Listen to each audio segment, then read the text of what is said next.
Non, mais attends, je peux enregistrer moi si tu veux. Ah, c'est bon?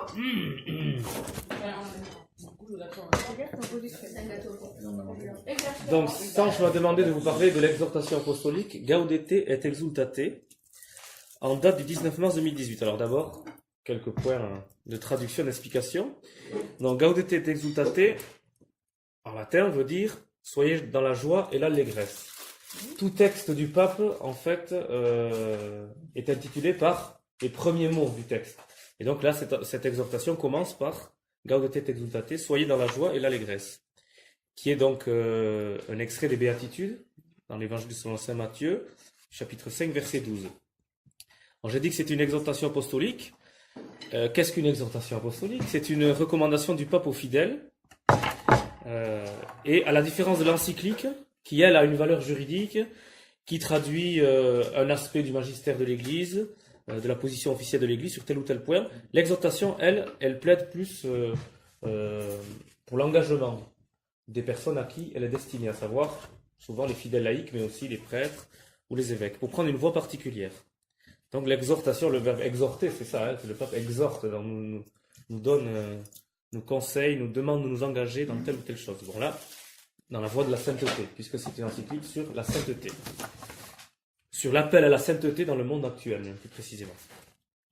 Et alors, un petit clin d'œil, cette exhortation apostolique a été publiée le 19 mars 2018. Alors, les textes des papes aussi, quand ils sont publiés, les dates ne sont jamais choisies au hasard.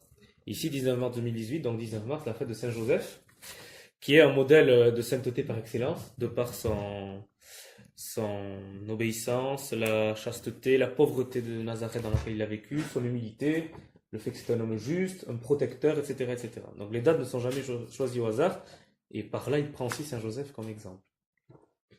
Alors effectivement, il part du principe qui est écrit dans l'Ancien Testament, dans le Nouveau Testament aussi, que le Seigneur veut que nous soyons des saints. Il y a beaucoup d'appels à la sainteté dans la Bible, dans la loi de Moïse elle-même, soyez saints comme votre Père est saint. Dès le début, dès les premiers chapitres, dans le Lévitique, il y a cet appel à la sainteté. Ensuite, Jésus actualise et accomplit cet appel dans la Béatitude, qui est, selon saint Augustin, la charte du chrétien. Donc, c'est le programme chrétien par excellence pour la sainteté. Et donc, nous sommes appelés à imiter le Christ. Et saint Paul, ensuite, développe cet appel dans les lettres. Par exemple, aux Thessaloniciens, la volonté de Dieu, c'est votre sanctification. Dieu nous appelle à la sainteté. Voilà, etc. Je ne vais pas détailler, mais dans les Écritures, il y a tous ces sainteté. Donc en fait, le slogan qui pourrait résumer cette exhortation, c'est la sainteté pour tous. C'est vraiment ce qu'a voulu montrer le pape François ici. En essayant toujours de l'insérer dans le contexte actuel d'aujourd'hui, avec ses risques, ses défis et ses opportunités. Dans cette exhortation, le pape prend beaucoup d'exemples de saints. Bien sûr, je ne vais pas tous les dire, mais dans chaque paragraphe, pratiquement, il y a un exemple d'un saint, soit par son comportement, soit par des citations de ce qu'a écrit tel ou tel saint. Le style est très direct, comme on lui reconnaît au pape François. Il tutoie beaucoup. Il tutoie beaucoup. Et moi, je dirais que c'est un texte vibrant et rassurant à la fois. Et on peut se retrouver, dans tel ou tel aspect qu'il donne, on s'y retrouve, quoi, dans un ou plusieurs aspects. Donc. Et c'est rassurant parce que c'est plein de miséricorde aussi. Voilà. Donc, il y a 5 chapitres dans cette exhortation. Le premier, c'est l'appel à la sainteté. Ensuite, 2 ennemis subtils de la sainteté. On va voir lesquels sont. À la lumière du Maître, dans lequel il développe les béatitudes. Donc là, j'irai assez rapidement sur ça. Quelques caractéristiques de la sainteté dans le monde actuel. Donc plus, on va dire, pratico-pratique. Et enfin, le combat, la vigilance et le discernement nécessaires pour ce chemin vers la sainteté. Donc le premier chapitre sur l'appel à la sainteté, il parle des saints pour commencer, les saints qui sont là pour nous accompagner, nous encourager à aller vers ce chemin de la sainteté. Ce sont des guides dans notre vie spirituelle. Eux-mêmes ont eu peut-être une vie qui n'est pas non plus parfaite, mais ils ont été reconnus par l'Église comme des saints, parce qu'il y avait des éléments saillants de sainteté dans leur comportement, dans leur vie. Et donc ils sont allés de l'avant et ils ont plu au Seigneur, comme écrit le pape François. Il y a ces saints-là, mais il y a aussi ce qu'il appelle les saints de la porte d'à côté. Donc c'est les saints du quotidien, nos voisins, les personnes qu'on ne connaît pas. Alors c'est vrai que le Seigneur a sauvé un peuple, le peuple d'Israël, il l'a choisi. Il y a nécessité de l'appartenance à ce peuple, personne n'est sauvé seul. Ça aussi c'est quelque chose qu'il souligne, qu'on retrouvera plus loin. Et Dieu prend justement en compte, dans cet appel à la sainteté, la complexité de nos relations. Il choisit pas un saint qui est comme ça parce qu'il est seul en haut d'une montagne, il le choisit. Non, le saint aussi vit dans son monde, quoi. Donc Dieu entre dans l'histoire, dans la dynamique d'un peuple. Et on a vu dans l'Ancien Testament comment Dieu aussi, à la fois accompagnait son peuple, mais aussi écoutait les récriminations de son peuple, avait des relations parfois un peu tumultueuses, via les prophètes ou directement avec ce peuple-là. Donc la patience de Dieu, on la retrouve dans la patience de ces saints de la porte d'à côté. Ce sont les saints qu'on ne voit pas, et notamment les personnes les plus humbles. Il dit, par exemple, le pape François aussi, la sainteté est le visage le plus beau de l'Église. Voilà. Parmi ces personnes-là, ces saints de la porte d'à côté, ben voilà, il donne un visage beau de l'Église. Et il dit même qu'il y a des signes en dehors de l'Église, des signes de sainteté en dehors de l'Église. Voilà. Alors bien sûr, enfin, le magistère de l'Église dit que pour être saint, il faut, en tout cas saint reconnu par l'Église, il faut quand même appartenir à l'Église. Mais qui dit qu'au ciel, il y a aussi des personnes qui ne sont pas de l'Église catholique. On retrouve dans d'autres religions, même chez des personnes qui n'ont aucune religion, ce qu'on appelle des semences de vérité. Donc le Seigneur travaille aussi au travers de ces personnes via ces semences de vérité. Donc le Seigneur appelle, continue à appeler, chacun dans sa route, on dit le Concile Vatican II. Le pape François appelle à ne pas nous décourager, qu'il y a des témoins utiles justement pour nous encourager, que chacun doit discerner son propre chemin.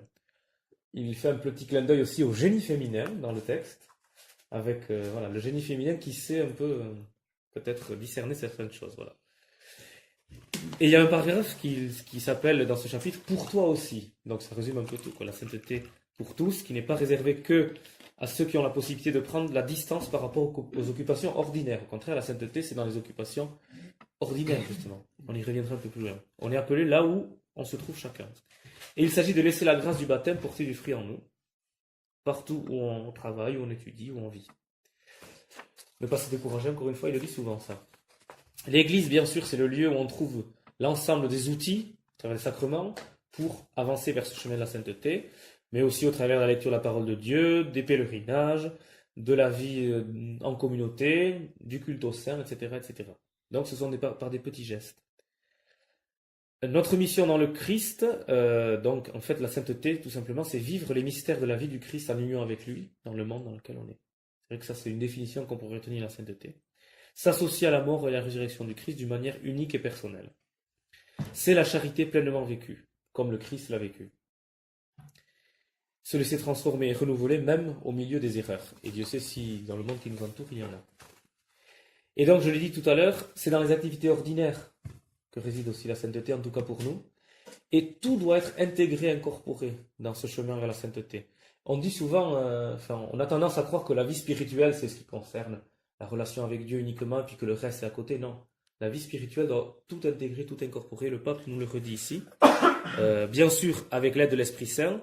Et en fait, il s'agit de vivre la contemplation dans l'action. Bon, c'est un jésuite, le pape François, donc il reprend un peu des thèmes chers à Saint Ignace, contemplatif et aussi actif. Et on peut prendre l'exemple, c'est moi qui y ai pensé, de Marthe et Marie. La contemplation et l'action. Voilà, il faut, dans ce chemin vers la sainteté, c'est les deux qui doivent être tenus ensemble. Voilà pour le premier chapitre sur l'appel à la sainteté, qui nous lance déjà sur ce thème-là de plein pied. Ensuite, dans le deuxième chapitre, le pape François parle de deux ennemis subtils de la sainteté. Donc subtils, qu'on ne voit pas forcément, et quelquefois qu'on peut rencontrer et avec lesquels on peut pactiser. Donc il parle de falsification de la sainteté. En fait, ce sont des images qui peuvent paraître en fait des images de sainteté, mais qui n'en sont pas. On peut se laisser séduire sans s'en rendre compte, en fait. Et ces deux ennemis que je vais citer ensuite donnent lieu à un élitisme narcissique et autoritaire, là je cite ces mots, où on classifie les autres, on contrôle et finalement on perd de l'énergie. Donc on est à côté du chemin vers la sainteté. Donc ça va être deux mots barbares, mais en fait qui reprennent deux hérésies des premiers temps de l'Église catholique. Deux fausses doctrines des premiers temps de l'Église catholique, qui sont le gnosticisme et le pélagianisme. Ah, c'est sûr. Bien sûr. Voilà. N'est-ce pas hein Bon, je peux pas sur le chapitre 3, c'est bon, vous avez compris.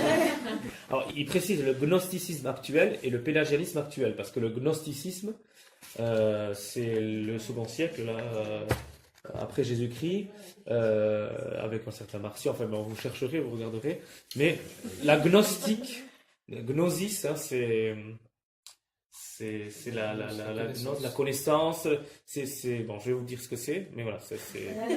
Et le pélagianisme, c'est vraiment une doctrine qui est hérétique, on va dire, qui est un peu à l'opposé du gnosticisme, mais les résultats sont les mêmes. Alors, comment donc définir le gnosticisme? Donc là, je vais citer tout simplement l'exhortation. C'est une foi qui est renfermée dans le subjectivisme, où seul compte une expérience déterminée ou une série de raisonnements ou de connaissances que l'on considère comme pouvant réconforter et éclairer, et où le sujet reste fermé dans l'immanence de sa propre raison ou de ses sentiments. En gros, le gnostique, c'est le type, la femme, qui pense que pour être serbe, il faut que j'ai lu un tas de bouquins, que je me fasse ma propre idée de la chose, que ma raison travaille à 100%, le cœur, les sentiments, tout ça, voilà, c'est le subjectivisme, et on croit que par une relation directement, par une relation avec Dieu, et parce qu'on aura lu de lui, ben on va le connaître et on arrivera droit au ciel, en gros. Hein, donc, un esprit sans Dieu et sans chair. Donc, ils accumulent des connaissances et croient que c'est cela qui amène à la sainteté, ce que je viens de vous dire. Un esprit sans incarnation, alors que le Christ, ben, c'est un Dieu incarné qui aussi a souffert. Donc, les gnostiques aussi rejettent tout ce qui est souffrance de la chair, etc., parce que c'est mauvais, c'est pas bon, quoi. C'est quelque chose de désincarné. Aucune émotion, quelque chose d'aseptisé, qui prend pourtant l'aspect d'une certaine harmonie. Les personnes qui sont dans ça, on a l'impression qu'ils sont nickel, qu'ils sont parfaits et tout ça, parce qu'ils ont très bien réfléchi à la chose. Ils croient que par leurs seules explications, ils peuvent rendre parfaitement compréhensible toute la foi et tout l'évangile. Or, l'enseignement de Jésus, on le sait tous, n'est pas une logique froide et dure qui cherche à tout dominer. Au contraire, c'est quelque chose de vraiment incarné. C'est aussi une doctrine sans mystère. Or, Dieu nous dépasse indéfiniment. Les gnostiques, eux, veulent tout comprendre et tout expliquer, et arriver à tout expliquer. Or, Dieu, il nous dépasse indéfiniment. Et plus on se rapproche de Dieu, plus la vérité s'éloigne de nous. Plus c'est clair et plus c'est obscur, en gros. C'est ça qui est beau aussi en même temps. Donc ce n'est pas nous qui décidons de rencontrer Dieu, d'aller vers lui par les lectures qu'on va faire, mais c'est vraiment lui qui nous rencontre. C'est lui qui nous choisit. Jésus le dit, je vous ai choisi.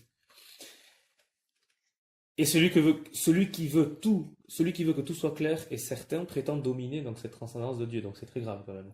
Le gnostique est quelqu'un qui finalement, par l'orgueil dont il fait preuve, veut finalement dominer Dieu au bout du bout. Même s'il ne le dit pas, mais c'est ça, on arrive à ça. Voilà, et en plus, la raison a des limites, on le sait. On ne comprend et on n'exprime que pauvrement la vérité qu'on reçoit du Seigneur. Donc en fait, la conséquence c'est quoi? C'est que si on veut dominer Dieu, aussi on veut dominer les autres. Donc ce n'est pas du tout un chemin vers la sainteté que c'est le gnosticisme. Et certains gnostiques notamment remplacent ce Dieu trinitaire incarné en l'unité supérieure. Et donc eux-mêmes nourrissent un sentiment de supériorité vis-à-vis des autres. On a plein d'exemples dans l'Église, dans nos communautés de personnes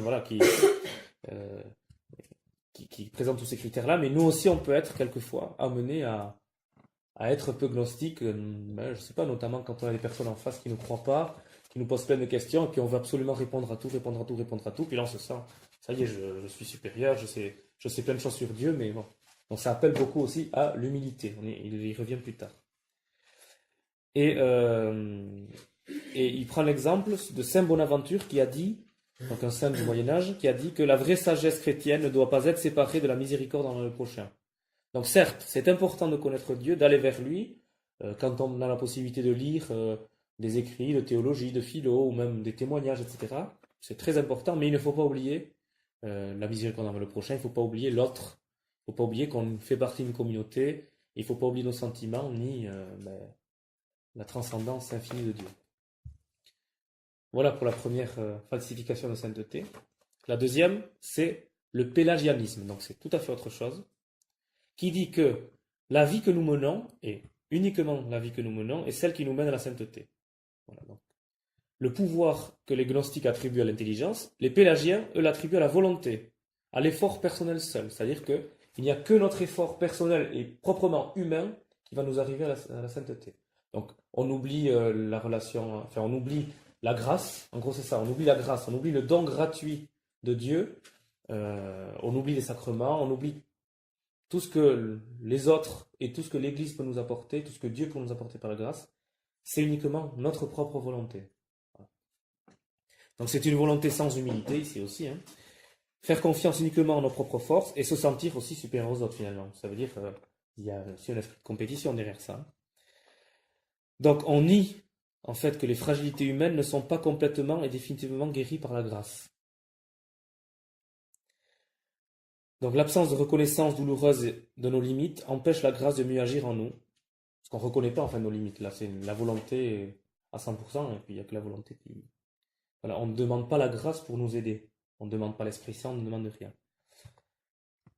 Or, on doit percevoir notre réalité comme limitée et concrète. Donc beaucoup d'humilité. On peut être tous à fond sur plein de choses, mais on oublie quelquefois de demander, de dire déjà, de reconnaître qu'on est fragile, et donc reconnaître notre humilité, et ensuite demander au Seigneur qui nous donne la grâce. Et un don de l'esprit, ça peut être le don de discernement, le don de force, le don de conseil, enfin. Les 7 dons de l'esprit, là, ils sont absents. Ils sont complètement absents.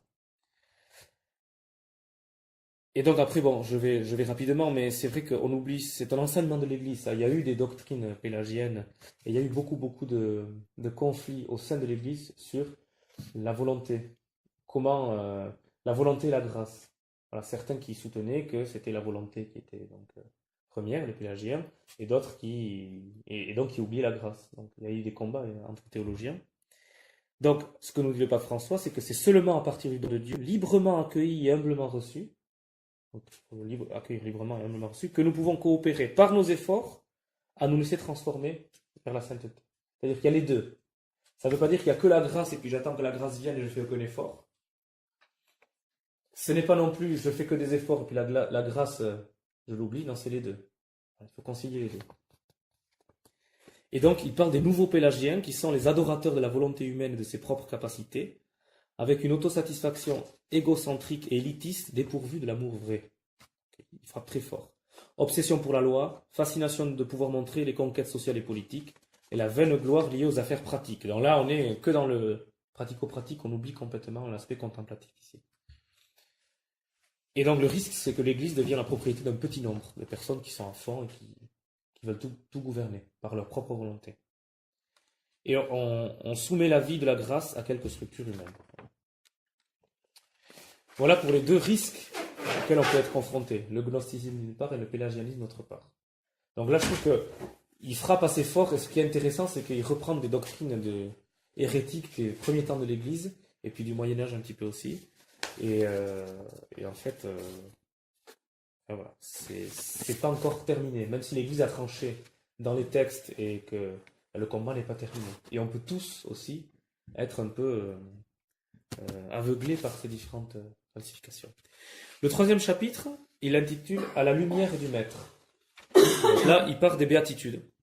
Voilà.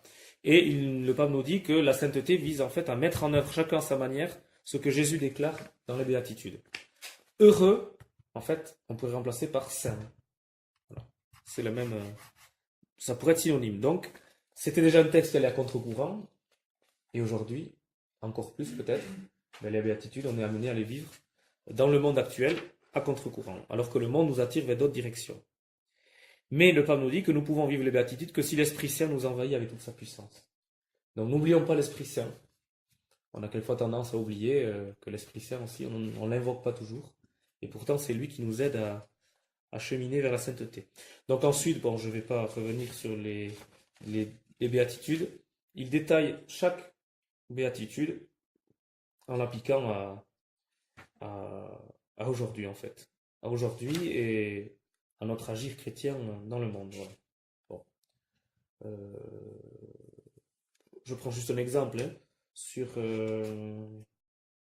voilà. Heureux les miséricordieux, car ils obtiendront miséricorde. Je fais le lien comme ça avec un thème cher au pape François. Donc la miséricorde a deux aspects. Elle consiste à donner et à aider à servir les autres, d'une part, et aussi à pardonner, à comprendre. Il y a les deux. Il y a aider et pardonner. Donc donner et pardonner, c'est essayer de reproduire dans nos vies un petit reflet de la perfection de Dieu qui donne et pardonne en surabondance. La dernière phrase qui est intéressante. La mesure que nous utilisons pour comprendre et pour pardonner à nos proches nous sera appliquée pour nous pardonner dans le chemin vers la sainteté. la mesure que nous appliquons pour donner nous sera appliquée au ciel pour nous récompenser. Donc ça, moi, j'ai eu ça et je l'ai surligné, je me suis mis... Parce que c'est... Et nous n'avons pas intérêt à l'oublier, il dit après le pape François. Donc on a tendance quelquefois à l'oublier, mais souvenons-nous aussi des moments où on a... Ben voilà, on a... Et puis rendons grâce à Dieu pour ces moments où on a donné, pardonné, sans que ce soit de la vaine gloire pour nous, mais remercions le Seigneur, souvenons-nous de ça dans nos prières, l'adoration, etc. C'est des choses que le Seigneur retient aussi, des moments que le Seigneur retient pour nous pardonner ensuite. Voilà. Bon, voilà pour un exemple que je voulais donner de béatitude. Après, si ça vous intéresse, vous lirez. C'est assez long. Et d'ailleurs, le grand critère, Il est pas très long. mais il est très dense, Oui, c'est ça. très dense. Parce que chaque phrase est importante. Et le grand critère, justement, c'est heureux les miséricordieux. C'est vraiment, bon, c'est pas pour rien aussi qu'il ait rédigé cette encyclique, cette exhortation, pardon, dans cet élan qu'il a voulu donner à la fois à la miséricorde et aux béatitudes pour le dernier JMJ, où c'était ça le thème. Voilà. Ce que je peux dire sur ce chapitre 3. Ah oui, quelque chose d'intéressant à la fin de ce chapitre 3, c'est le paragraphe 100, c'est facile à retenir. Je cite le pape François. Je regrette que parfois les idéologies nous conduisent à deux erreurs nuisibles. D'une part, celle des chrétiens qui séparent les exigences de l'évangile de leur relation personnelle avec le Seigneur, de l'union intérieure avec lui, de la grâce. Ainsi, le christianisme devient une espèce d'ONG où on vient donc au secours des plus faibles, etc. Or, Saint François d'Assise, Saint Vincent de Paul, Sainte Thérèse de Calcutta étaient des grands mystiques. Enfin, c'était des personnes qui ne séparaient pas leur action, qu'on pourrait dire humanitaire, des gros guillemets, de la prière. Et les sœurs qui étaient autour de Sainte Thérèse de Calcutta qui disaient, mais ma sœur ou ma mère, on n'a pas le temps, il y a tellement... Mais alors il faut prier 2 fois plus. Voilà. Et d'autre part, quelle est l'autre erreur? C'est les chrétiens qui vivent en suspectant l'engagement social des autres. Donc c'est tout à fait l'inverse. Qui considèrent comme quelque chose de superficiel, de mondain, de laïcisant, d'immanentiste, de communiste, de populiste. Voilà. Ah oui, oui. Ou bien ils le relativisent, là il faut le conjuguer, comme s'il y avait d'autres choses plus importantes.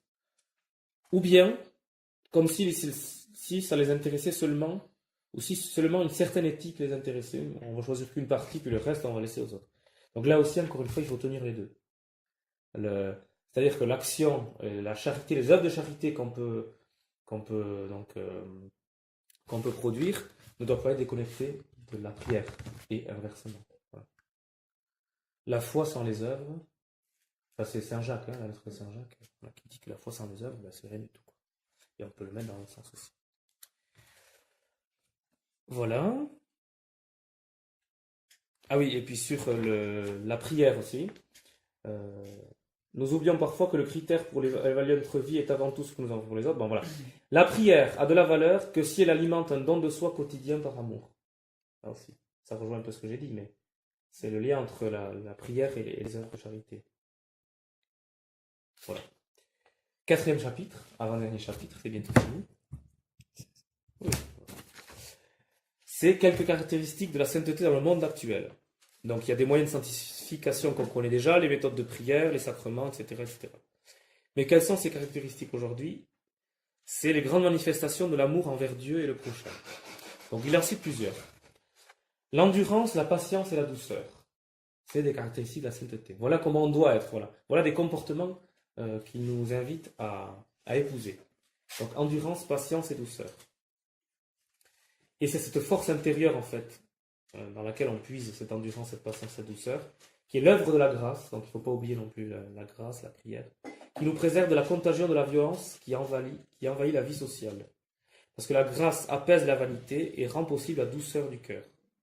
Donc là on est dans l'humilité qui s'enracine dans le cœur, à travers les humiliations que quelquefois on doit être capable de surmonter. C'est pas facile d'être patient, doux et endurant face à des personnes qui ne nous considèrent pas comme des gens qui ne nous supportent pas, tout simplement.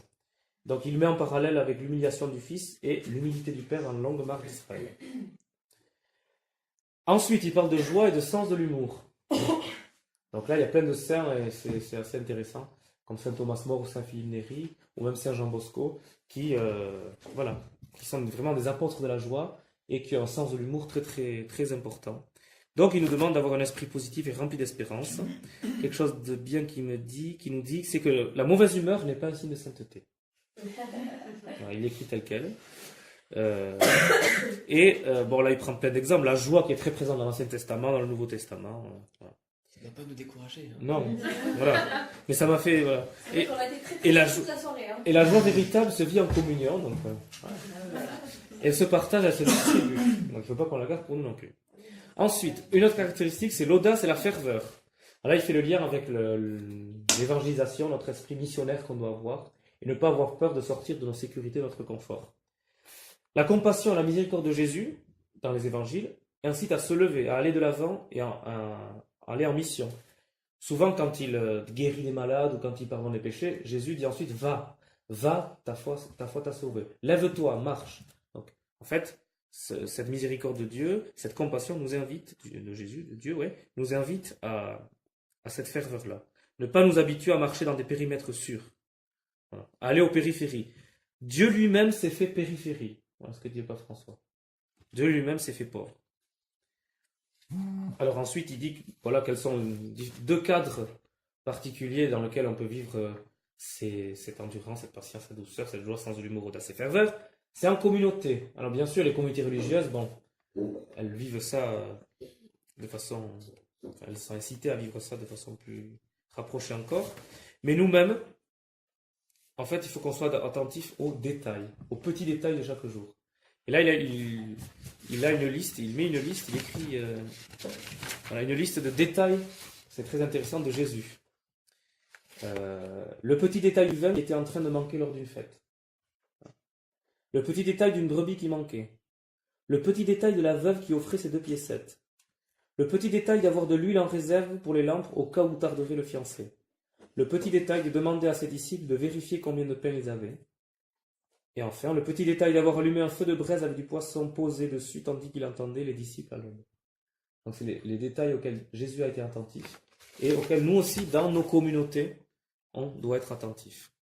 Et bien sûr, le deuxième cadre, c'est en prière constante.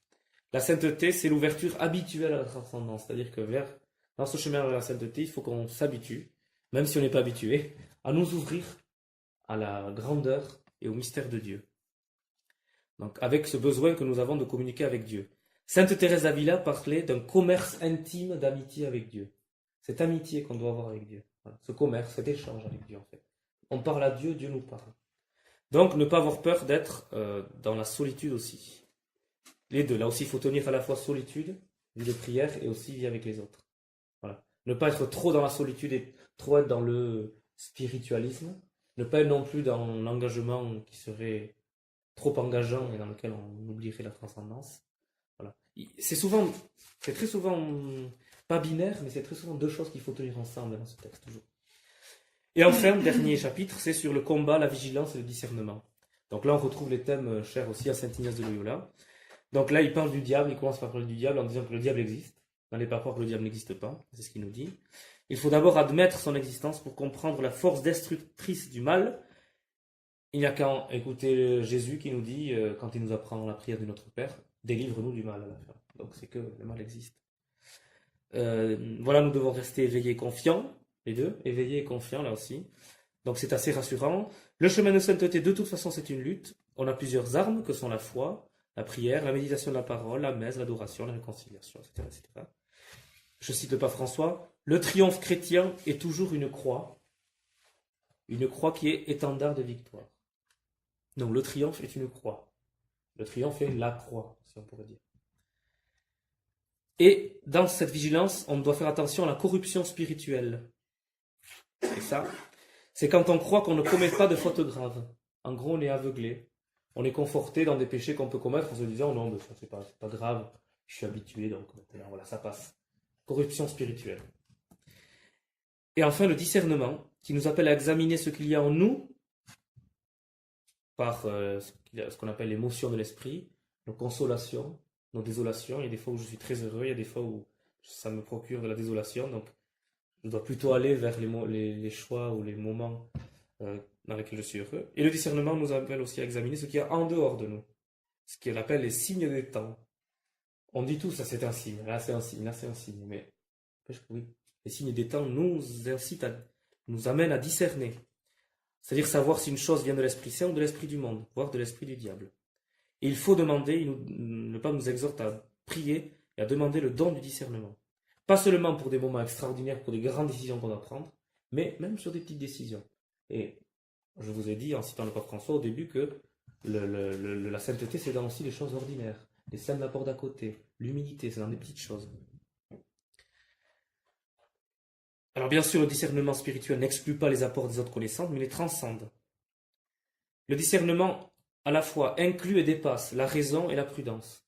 Donc la raison, c'est, voilà, il y a ce que nous dit la raison, il y a ce que nous dit dans lequel on doit être prudent, mais le discernement, voilà, c'est ce qui englobe et dépasse tout ça.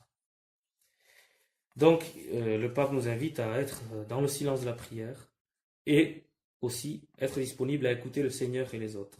Bien sûr, ça brise nos sécurités, mais ça mène à une vie meilleure, à ce chemin vers la sainteté. Et enfin, pour terminer, le pape nous dit que la logique du bonheur n'est pas de ce monde, c'est la logique du don et de la croix. Et le dernier chapitre, le dernier paragraphe, comme souvent dans le texte du pape, il s'adresse à la Vierge Marie. Donc je vous le lis en entier. Je voudrais que la Vierge Marie couronne ses réflexions, car elle a vécu comme personne les béatitudes de Jésus. Elle est celle qui tressaillait de joie en la présence de Dieu, celle qui gardait tout dans son cœur et qui s'est laissée traverser par le glaive. Elle est la sainte parmi les saints, la plus bénie, celle qui nous montre le chemin de la sainteté et qui nous accompagne. Elle n'accepte pas que nous restions à terre, et parfois elle nous porte dans ses bras sans nous juger. Parler avec elle nous console, nous libère et nous sanctifie. La mère n'a pas besoin de beaucoup de paroles. Elle n'a pas besoin que nous fassions trop d'efforts pour lui expliquer ce qui nous arrive. Il suffit de chuchoter encore et encore « Je vous salue Marie ». Amen. Merci beaucoup, Yves. Super. Merci d'avoir aussi été rapide. Désolé pour cet exercice. Non, mais pas de problème. Est-ce qu'on a quand même des questions? Après, il faut les envoyer au pape, les questions. C'est moins brouillant que l'évêque quand même. Hein. Il était plus brouillant. Alors là, on va couper l'enregistrement. Oui. Il est... Vous avez entendu déjà ça? Oui.